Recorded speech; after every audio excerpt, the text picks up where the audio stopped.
একদিন শিশুনবী হজরত মোহাম্মদ সাল্লাল্লাহু আলাইহি ওয়াসাল্লাম ক্ষুধার্ত অবস্থায় মক্কার ধুলামাখা পথ ধরে হেঁটে চলেছে। কিছুটা দূরে ছিল আবু জাহেলের খেজুর বাগান।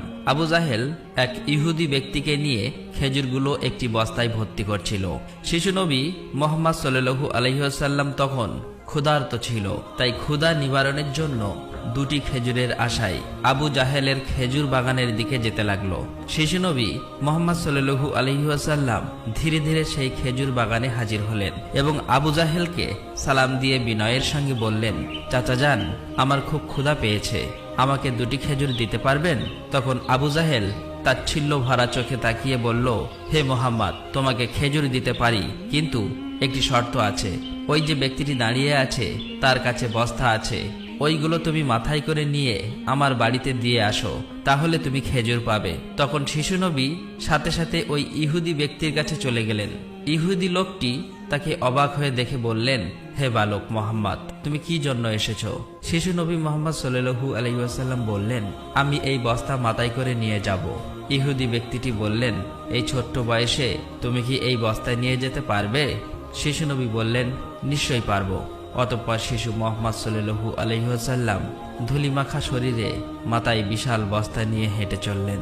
ছোট্ট ছোট্ট পা, ক্লান্ত দেহ, কিন্তু আমাদের প্রিয় নবী হজরত মোহাম্মদ সাল্লাল্লাহু আলাইহি ওয়াসাল্লামের জন্মের আগে ও পরের এমন ঘটনা ঘটেছিল যা শুনলে আপনার চোখে জল চলে আসবে।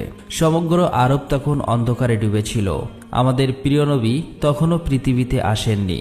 সেই সমাজে ছিল না কোনো আইন কানুন, ছিল না কোনো নীতি। নারীরা ছিল সবচেয়ে বেশি অসহায়, তাদের কোনো সম্মান ছিল না, তাদের মানুষ হিসেবে দেখা হতো না, দেখা হতো পণ্যের মতো। হাটে বাজারে নারীদের কেনা বেচা চলতো, নোংরামি আর অশ্লীলতায় ভরা ছিল, আর চলতো নারীদের উপর জুলুম অত্যাচার।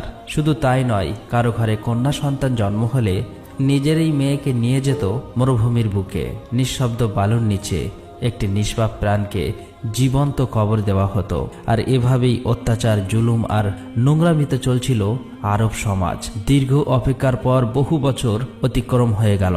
সময় এসেছিল 570 খ্রিস্টাব্দ, যখন আমাদের প্রিয় নবী হজরত মুহাম্মদ সাল্লাল্লাহু আলাইহি ওয়াসাল্লাম মা আমিনার পবিত্র গর্ভে ছিলেন।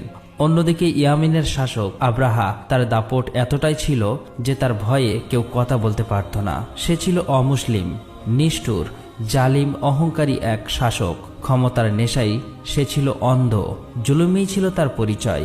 আর এদিকে পবিত্র কাবার রক্ষণাবেক্ষণের দায়িত্বে ছিলেন নবীজির দাদা আব্দুল মুত্তালিব।